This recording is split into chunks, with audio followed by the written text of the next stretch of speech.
오늘은 담대히 기도하라 라는 제목을 가지고 사도행전 4장 23절부터 31절까지 말씀을 좀 살펴봤으면 좋겠습니다. 여러분들은 성도란 어떤 존재일까요? 성도의 특징에는 무엇이 있을까요? 성도라면 반드시 나타나야 될 특징은 무엇이 있을까요? 아마 성도의 특징에 대해서는 여러 가지로 답할 수 있을 겁니다. 그런데 성도의 삶에서 나타나야 될 가장 중요한 특징 중 하나는 용기가 아닐까 싶어요. 조금 다르게 얘기하면 담대함이 아닐까 싶습니다. 왜냐하면 예수님을 믿는 데는 용기가 필요하기 때문이에요. 예수님을 믿는데도 또 예수님을 따라 살아가는데도 용기가 필요합니다. 용기가 없으면 우리는 믿음을 가질 수도 없고 믿음대로 살아갈 수도 없어요. 초대교회 성도들의 대표적인 예일 거예요. 그들은 그 당시에 굉장히 많은 핍박과 탄압을 받고 있었습니다. 예수님을 믿는다는 이유만으로 집안에서 쫓겨나고 공동체에서 소외되고 상인종합에서 쫓겨나고 심지어 죽음을 당하는 경우도 있었어요. 그렇기 때문에 믿음을 갖는 것 자체가 매우 위험한 일이고 믿음을 갖는 것도 위험하지만 믿음을 따라 사는 것은 더 위험한 일이에요. 그럼에도 불구하고 초대교회 성도들은 용기 있게 그런 탄압과 핍박을 이겨내면서 믿음을 지키고 믿음을 따라 살아가며 복음을 전하는 모습들을 보게 됩니다. 그렇다면 그들은 어떻게 이렇게 핍박과 위협 속에서도 믿음을 지키는 용기를, 담대함을 잃지 않을 수 있었을까요? 그 비결 중에 하나는 기도가 아닐까 싶어요. 신약성경에 보면 초대교회 성도들은 늘 기도했습니다. 이렇게 기도했기 때문에 그들은 용기를 잃지 않았던 것이 아닐까 싶어요. 초대교회 성도들도 타고나면서부터 용감한 사람들이 아니었습니다. 그럼에도 불구하고 예수님의 말씀처럼 너희가 깨어있으라, 깨어서 기도했고 기도 덕분에 정말 용기를 잃지 않았던 것이 아닌가라는 생각이 있습니다. 오늘은 사도들이 드린 기도에 대해서 좀 살펴보길 원합니다. 그래서 어떻게 사도들이 기도했는지, 그러면 우리는 어떻게 기도해야 될지, 또 실제로 그렇게 기도하고 그 기도가 주는 정말 용기, 담대함을 배울 수 있는 시간이 되었으면 좋겠습니다. 첫 번째로 오늘 사도들의 기도에서 배울 수 있는 점 무엇이냐면 기도의 대상이에요. 대상. 기도의 대상의 소중함에 대해서 우리는 배울 수가 있습니다. 우리 먼저 23절부터 24절까지 말씀을 같이 한번 읽어볼까요? 같이 읽도록 하겠습니다.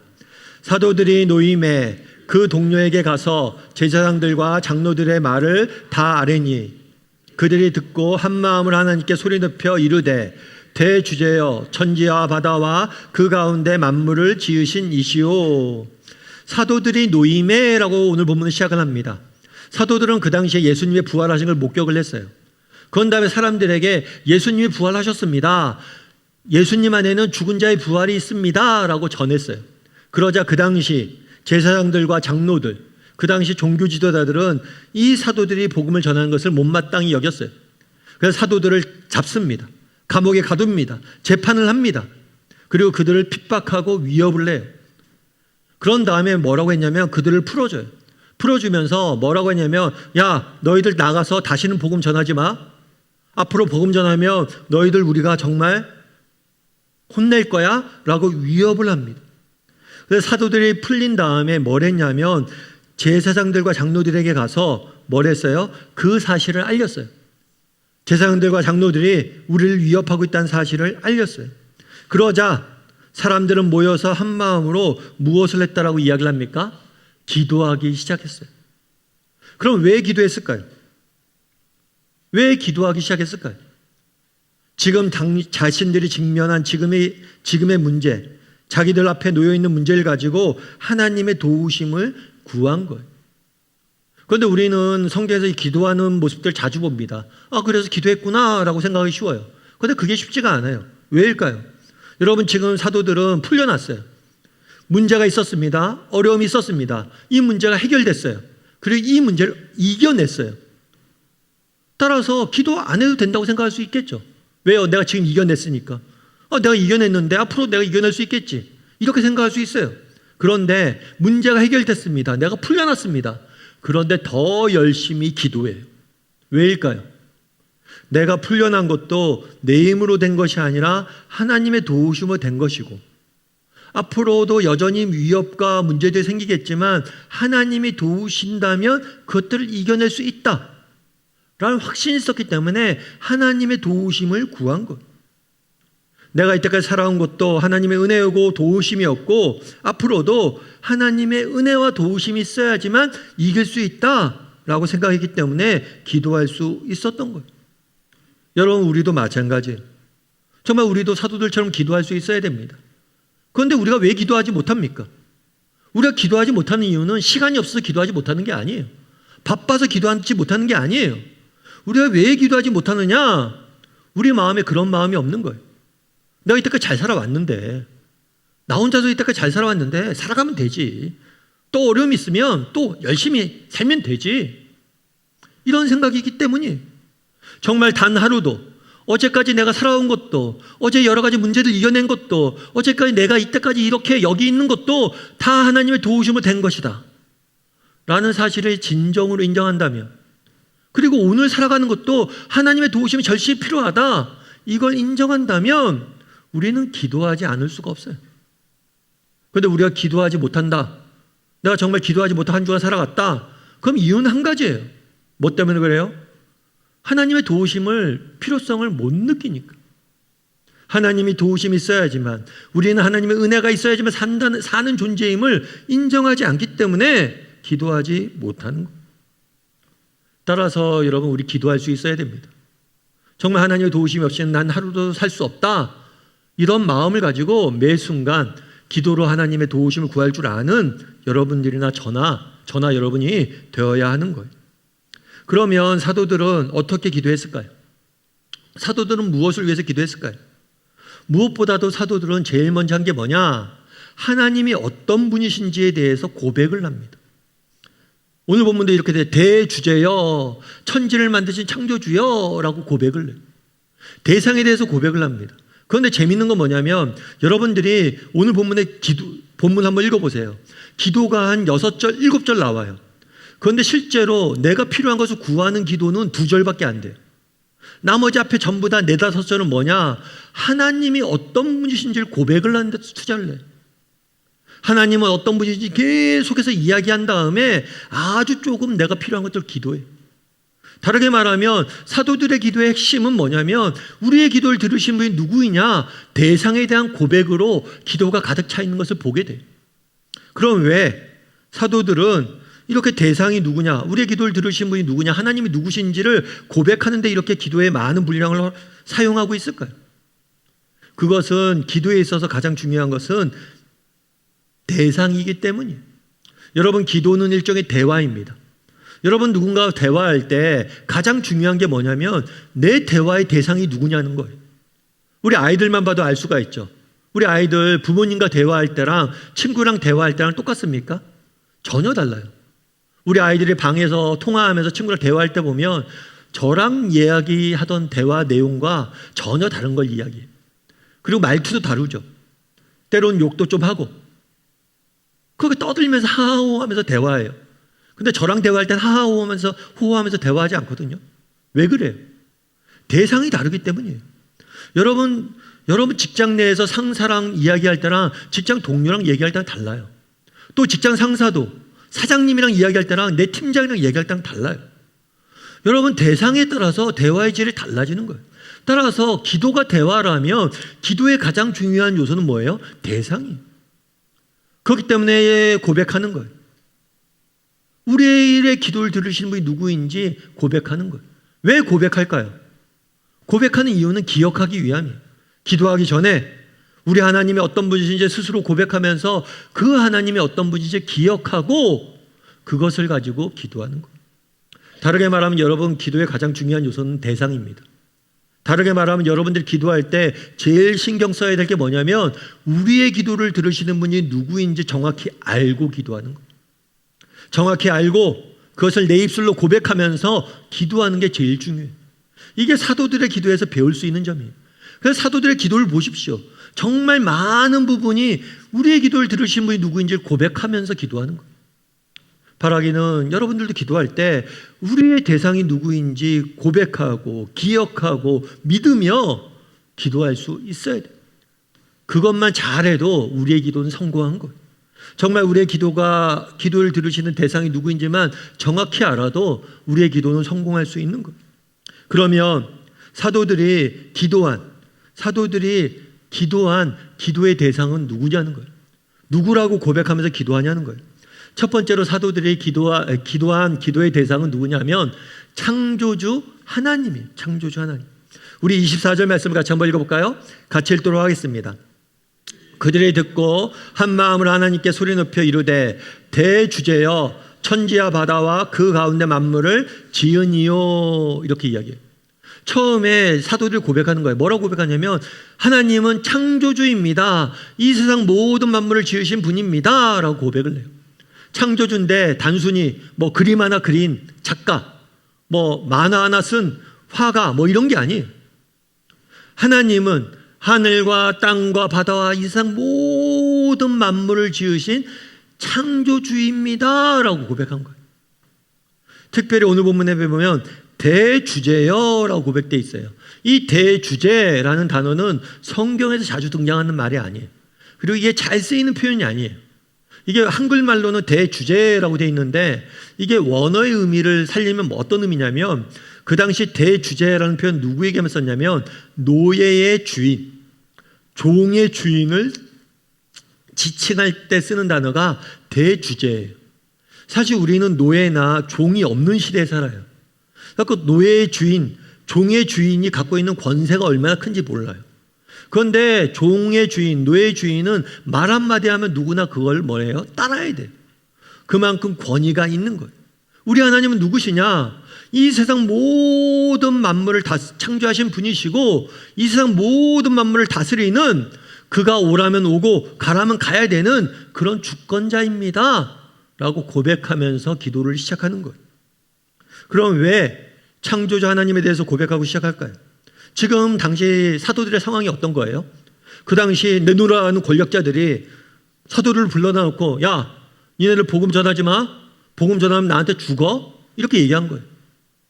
그런데 고백하는 거예요. 하나님, 저들이 우리를 위협하지만 저들도 하나님이 지으신 한낱 피조물에 지나지 않음을 저희가 압니다.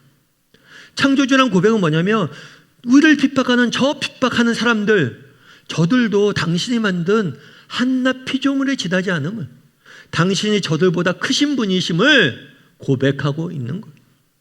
우리도 마찬가지예요. 여러분, 우리도 기도할 때 창조주 하나 대신 하나님에 대해서 기도해야 돼요. 다르게 말하면 우리가 기도하는 우리의 기도를 들으시는 하나님은 누구십니까? 우리의 문제보다 크신 분이에요. 우리를 위협하는 자보다 크신 분이, 내 발목을 붙잡고 있는 문제보다 크신 분이, 내 앞에 나를 두렵게 만드는, 나를 겁내게 만드는, 나를 불안하게 만드는 그 어려움보다 크신 분이 하나님이에요. 그럼 여러분들은 그럼 창조주 하나님께 기도하고 있습니까? 정말 여러분들은 그 사실을 믿고 기도합니까? 내 앞에 있는 문제보다 우리 하나님이 크다는 사실을 믿고 기도하냐는 거예요. 혹시 기도할 때 이건 하나님이라도 안 돼. 이거 어떻게 하나님이 이걸 해결해? 그래서 기도하지 않는 기도 제목도 있고, 기도하면서도 내가 기도는 하지만 이거 하나님께서 하실 수 있겠어? 뭐 하나님께 기도한다고 우리 애가 수능을 잘 보겠어? 뭐 이런 마음으로 기도하고 있지 않냐는 거예요. 여러분, 정말 여러분이 기도하는 하나님은 여러분의 문제보다 크신 하나님입니까? 여러분이 겪고 있는 관계의 문제, 여러분이 겪고 있는 경제적인 문제, 여러분이 겪고 있는 질병의 문제, 여러분이 겪고 있는 외로움의 문제, 이런 문제보다 우리 하나님이 크십니까? 혹시 작은 분은 아니세요? 제가 아는 목사님이 계십니다. 그 목사님이 아들이 한 명 있었는데 그 아들이 야구를 좋아한대요. 야구를 좋아해서 야구 글러브를 사달라고 목사님한테 막 쪼른 거예요. 그래서 목사님이 하도 쪼르니까 야구 글러브를 샀대요. 근데 야구 글러브가 좀 비싸다고 그러더라고요. 사갖고 이렇게 갔는데, 야구 글러브 사갖고 갔는데 사모님한테 엄청 혼났대요. 왜 혼났을까요? 야구 글러브를 산 게 문제가 아니에요. 그 당시 애가 뭐였냐면 중간고사 기간이었대요. 당신은 정신이 없다고, 애가 중간고사 보는지도 모른다고. 중간고사 기간에 야구 글러브를 주면 애가 공부를 할까요? 나가서 야구를 할까요? 전혀 나가서 야구할 텐데 그걸 지금 사주면 어떡하냐고, 끝나고 주라고, 중간고사. 그렇게 얘기한 거예요. 그리고 목사님 혼나고 차 트렁크에 글러브 두고 이렇게 집에 들어갔대요.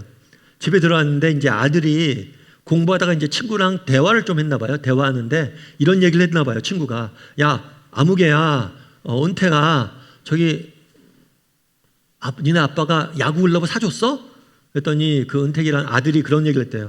아니, 아빠 안 사줬어. 우리 아빠 가난해. 우리 아빠 쫀쫀해. 그런 거 안 사줘. 그랬대요. 그 목사님이 너무 억울했다고. 자기가 이렇게 다 사서 주려고 그랬는데. 여러분, 그렇죠. 내가 아빠가 가난해서 나 못 사준다. 그럼 아빠한테 사달라고 그럴까요? 안 해요. 정말 우리 하나님이 정말 창조주심을 여러분 고백합니까? 그걸 고백해야지만 기도할 수 있어요. 우리 하나님이 내 문제보다 크다고 생각해야지만 기도하는 거예요. 직장에서 내가 겪는 문제, 학교에서 내가 겪는 문제, 친구들 관계 속에서 겪는 문제, 이 문제보다 우리 하나님이 크고 해결할 수 있다고 믿어야지만 기도할 수 있는 거예요. 그래서 뭘 고백하는 거예요?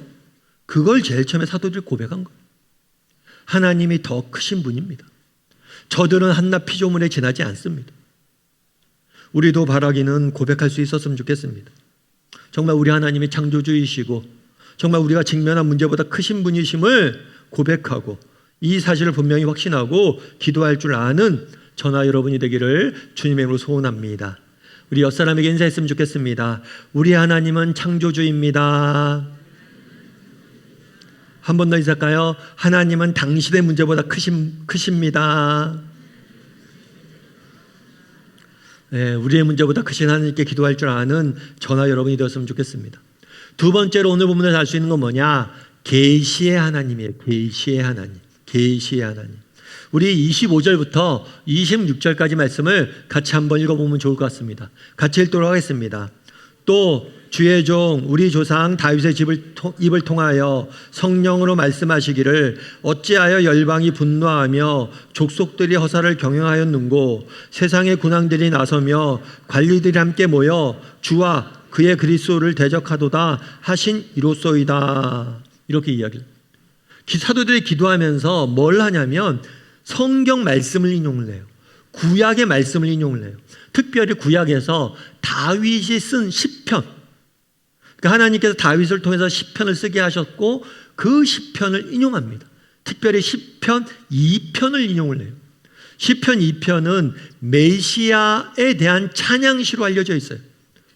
메시아이신 예수님께서 이 땅에 오셔서 어떤 삶을 사실지에 대해서 시편 2편을 통해서 미리 예언해 둔 거예요.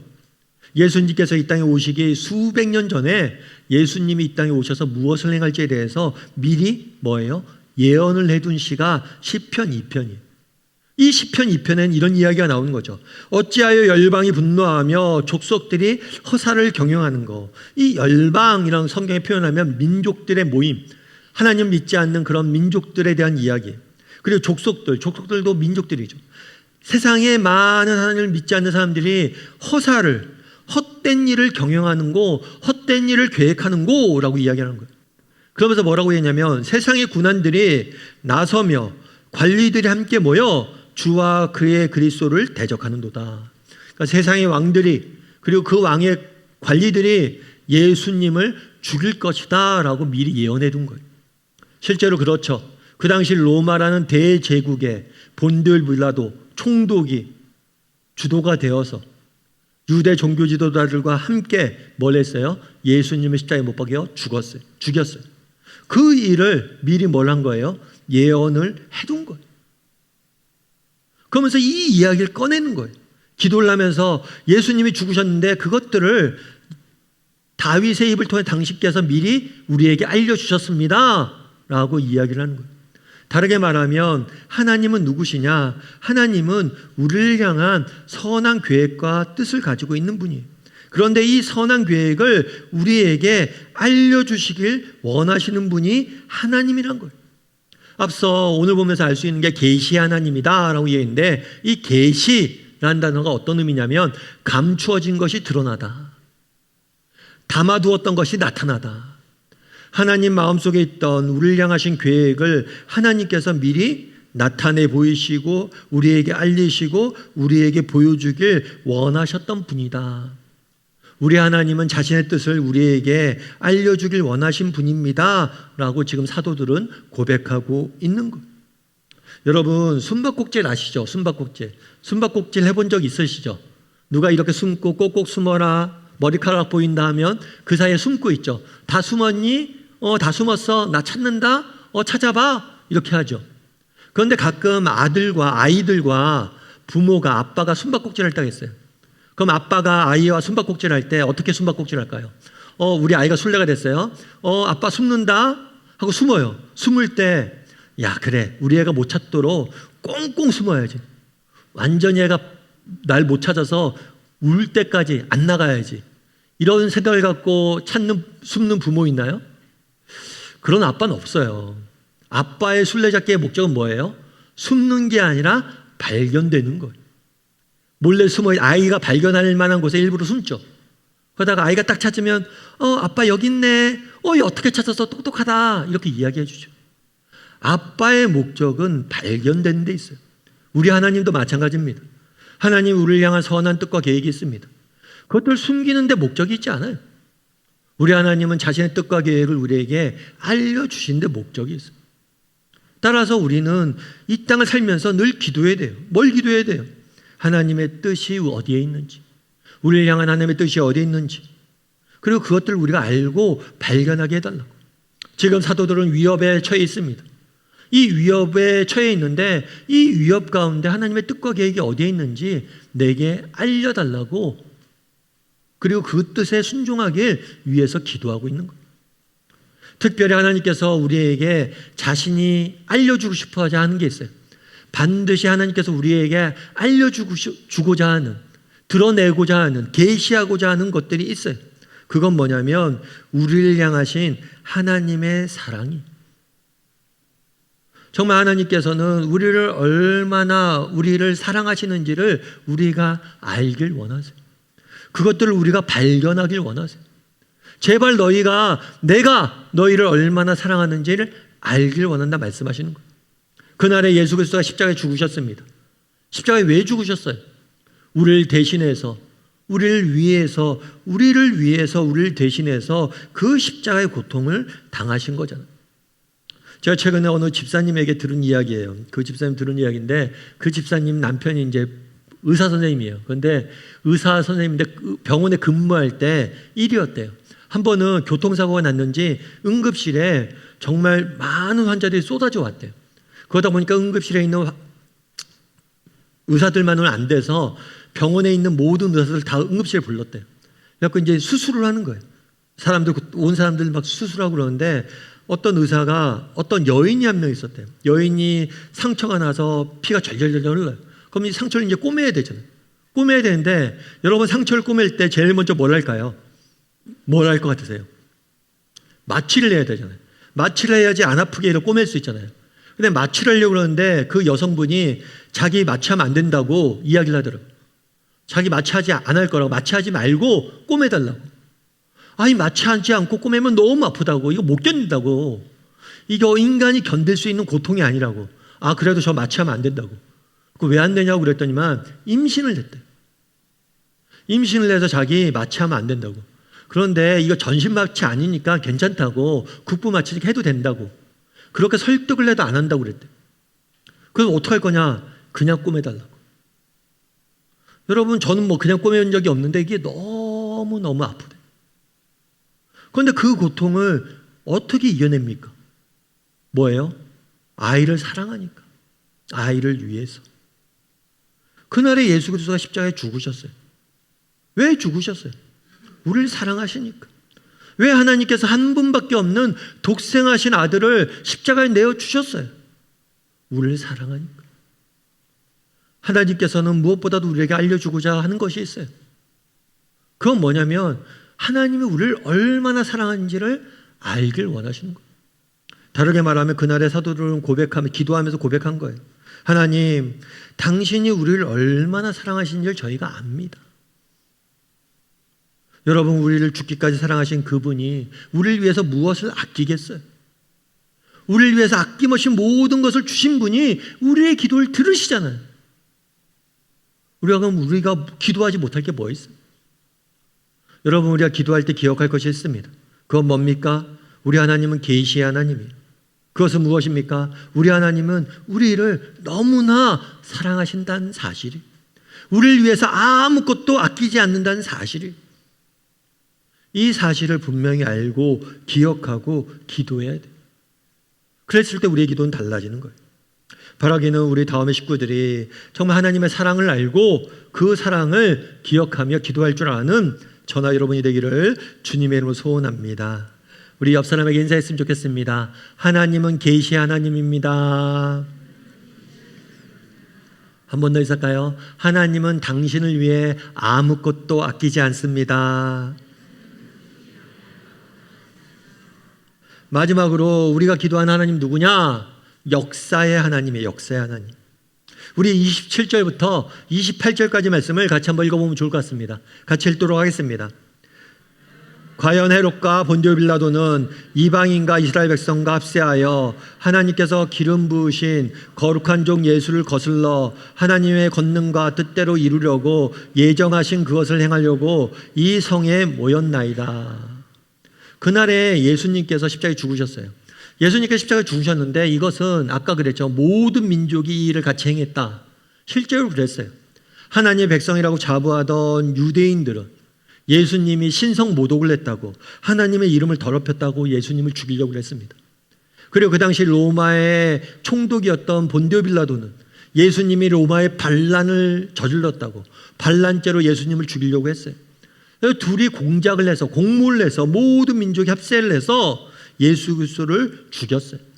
그런데 예수님이 죽은 게 그들이 우연히 그냥 일어난 게 아니란 거예요. 예정하신 그것을, 예수님께서 십자가에 죽으신 게 우연히 죽은 게 아니에요. 그리고 늘 제가 말씀드리지만 예수님은 누구세요? 하나님의 아들이세요. 말씀 한마디로 풍랑을 잠잠케 하시고 당장이라도 하늘에서 천군 천사를 한 군대를 불러오실 수 있는 분이 하나님이세요. 그 하나님의 아들이 인간이 만든 세계의 못에 죽는다는 게 말이 안 돼요. 그 하나님의 아들이 인간이 만든 나무에 매달려 죽는다는 게 말이 안 돼요. 그날에 예수님께서 십자가에 죽으신 건 뭐냐면 하나님의 뜻과 계획에 순종하기 위해서 죽으신 거예요. 그들이 정말 예수 그리스도에 핍박했지만 그것도 하나님의 뜻 아래에 있었음을 지금 고백하고 있는 거예요. 그럼 왜 이것들을 고백하고 있을까요? 지금 사도들이 핍박을 당하고 있잖아요. 고난을 당하고 있잖아요. 어려움을 당하고 있잖아요. 이것도 하나님의 선한 뜻과 계획의 아래에 있다는 거예요. 예수 그리스도의 십자가의 죽음이라는 이 비극을 예수님께서 인류 구원이라는 선한 일을 이루는데 사용하셨던 것처럼, 비록 지금 우리에게 어려움이 있지만, 지금 우리가 핍박이 있지만, 지금 고난이 있지만, 이 모든 것을 하나님께서 선하게 바꾸실 것이다. 이 사실에 대한 확신을 갖고 우리는 기도한다고 고백하는 것. 왜 그날에 예정하신 그것을 이루시는 분이다 라고 고백을 했을까요?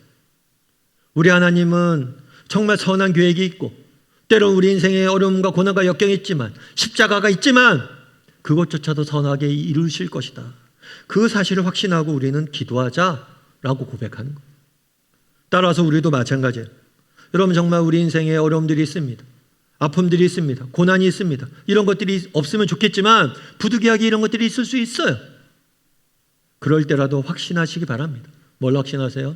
하나님께서 이것들을 선하게 바꾸어 주실 것이다. 이 사실을 확신하고 기도할 수 있어야 되는 거예요. 제가 예전에 탈북 청년의 간증을 읽은 적이 있어요. 이 청년 같은 경우에는 이제 탈북을 했어요. 감사하게도 탈북을 가서 남한에 와서 열심히 공부를 해서 한동대에 들어가고, 한동대를 졸업하고 나서는 국내 대기업에서 일하는 믿음 좋은 청년이었어요. 그런데 이 청년이 자기가 어떻게 하나님을 믿게 됐는지를 간증하는 거예요. 북한에서 너무 살기 힘들어서 안 되겠다. 여기서 그냥 이렇게 살 수는 없다. 탈북을 해야겠다 결심을 했대요. 탈북을 해야겠다고 결심을 했는데 그때 새어머니가 그런 얘기를 했대요. 아마 어머님이 일찍 돌아가셨나 봐요. 그래서 새어머니가 있었는데 이 새어머니가 아들아, 이제 네가 탈북을 하는데 탈북하다 보면 어려움이 있을 수 있어. 너무 힘든 순간이 있을 수 있어. 그때가 되면 너 하나님께 기도해. 하나님 아버지 도와주세요. 예수님의 이름으로 기도합니다. 사실 북한은 종교의 자유가 없잖아요. 믿는 사람들이 극소수예요. 그런데 그 어머니가, 새어머니가 믿음이 있었던 것 같아요. 그래서 부탁하는 거죠. 너 어려움 있을 때 기도하라고 하나님한테. 그런데 이 청년은 믿지 않았어요. 북한에서 예수님 믿을 수가 없죠. 믿지 않았어요. 그래서 어머니가 그런 얘기 했는데 흘겨 들었어요. 아유, 무슨 저런 얘기를 하고 있어. 하고 탈북을 했습니다.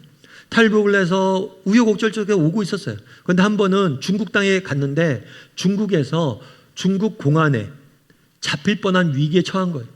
그리고 중국 공안에 잡히게 되면 어떻게 되냐면 북한으로 돌아가야 돼요. 탈북했다 북한으로 돌아가면 그 삶은 거의 끝입니다.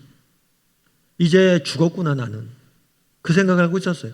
그런데 그때 새어머니가 해줬던 말이 기억났대. 아, 기도하라고 그랬지. 그래서 그때 진짜 뭐 기도를 해본 적이 없으니까 하나님에 대해서 모르니까 딱 한마디 했대요. 그냥 하나님, 어머니가 가르쳐준 대로 하나님 도와주세요. 예수님의 이름으로 기도합니다. 딱 이렇게만 기도했대요. 그런데 이렇게 기도했는데 그때 공안이 조선인 통역을 데리고 와서 물은 거예요. 당신 한국 사람이요? 어느 나라 사람이라고 묻는 게 아니라 한국 사람이요? 라고 물은 거예요. 그래서 얼떨결에 예, 한국 사람입니다. 그럼 한국 어디서 왔어? 물은 거예요. 서울에서 왔습니다. 자기가 아는 게 서울밖에 없으니까. 그랬더니 아, 그래요? 그러면 여기 있는 한국 사람들 다 나가세요. 라고 해서 풀려났다는 거예요. 그런데 이게 말도 안 되는 게 뭐냐면 한국 사람과 북한 사람은 말투 자체가 다르잖아요. 한국 사람은 티가 나잖아요. 그런데 하나님께서 모든 것을 가린 거예요. 공안의 눈과 귀를 가리셔서 그들을 구원한 거예요.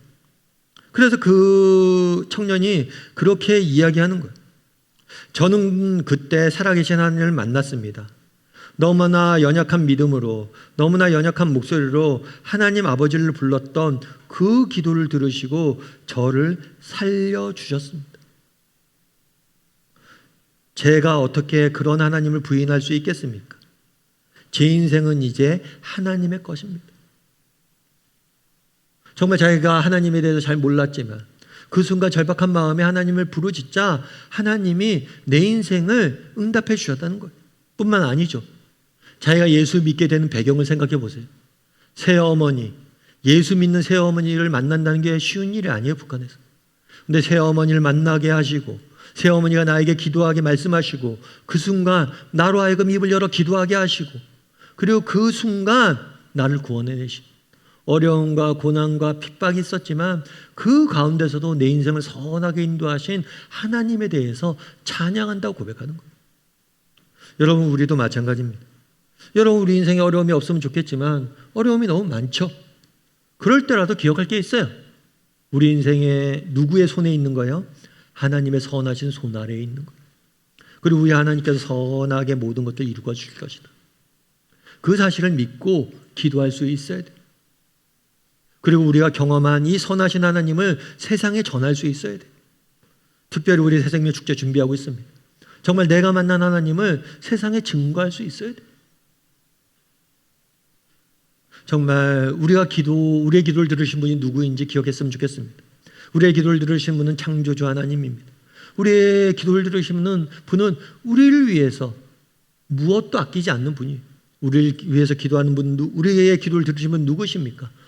정말 고난을, 악을 바꿔서 선을 이루어 가시는 분이 그 하나님을 믿고 기도할 줄 아는, 또 세상에 전파할 줄 아는 저나 여러분이 되기를 주님의 이름으로 소원합니다.